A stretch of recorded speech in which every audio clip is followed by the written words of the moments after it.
Hi. Um, so it's been a week since I've done this, but I'm quite excited to carry on with it. So, chapter 12, what it said on the golden ticket. Charlie burst through the front door, shouting, "Mother, mother, mother!" Mrs. Bucket was in the old grandparents' room, serving them their evening soup.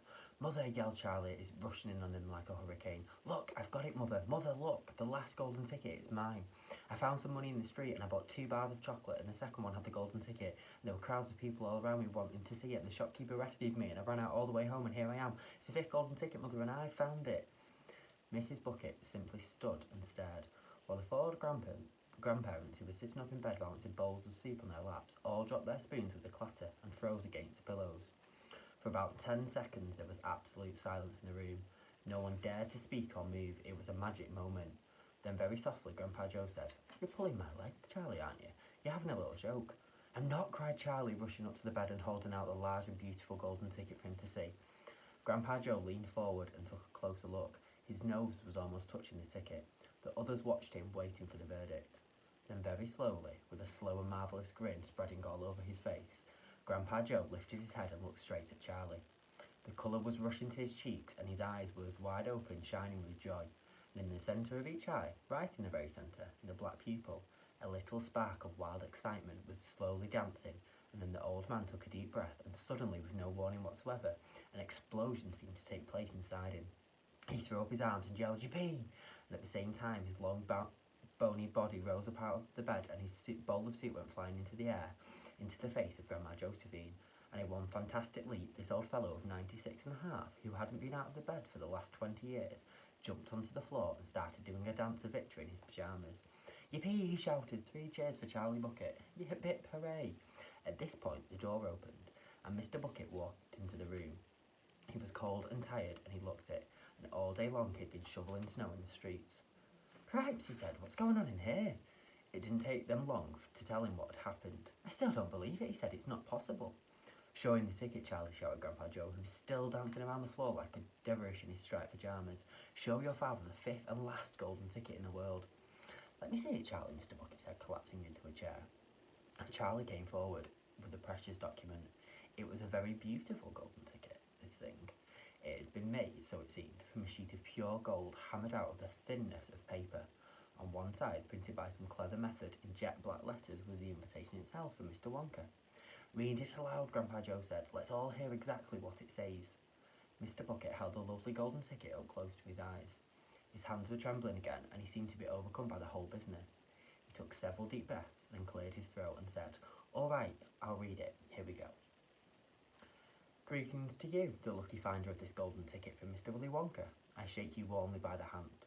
Tremendous things are in store for you. Many wonderful surprises await you. For now, I do invite you to come to my factory and be my guest for one whole day. You and all the others who are lucky enough to find my golden tickets.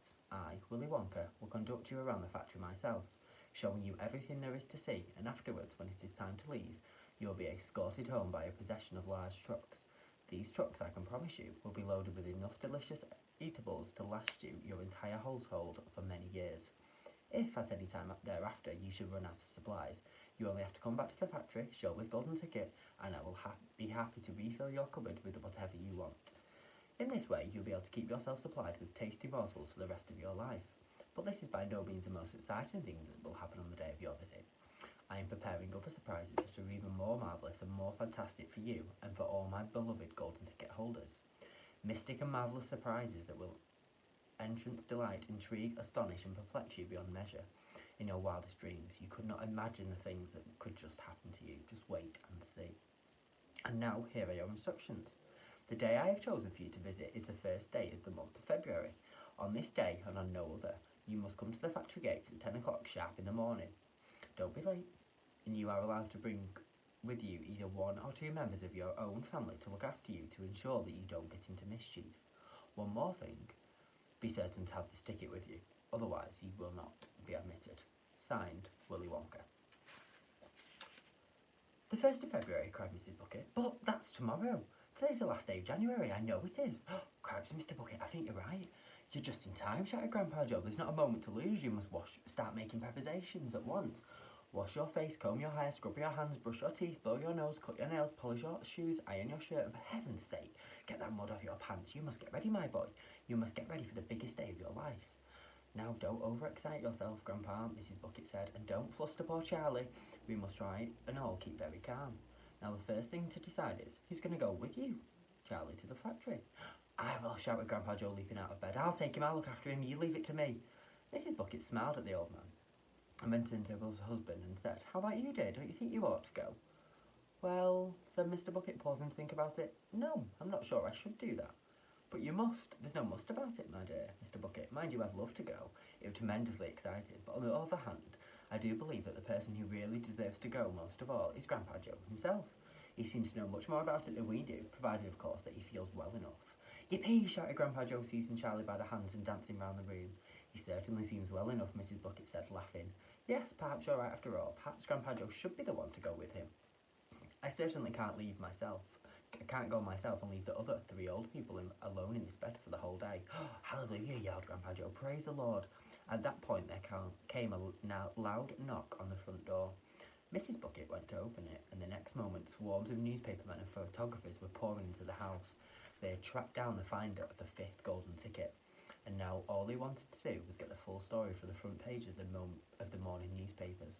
For several hours it was complete pandemonium in the little house, and it must have been nearly midnight before Mr. Bucket was able to get rid of them so that little Charlie could go to bed.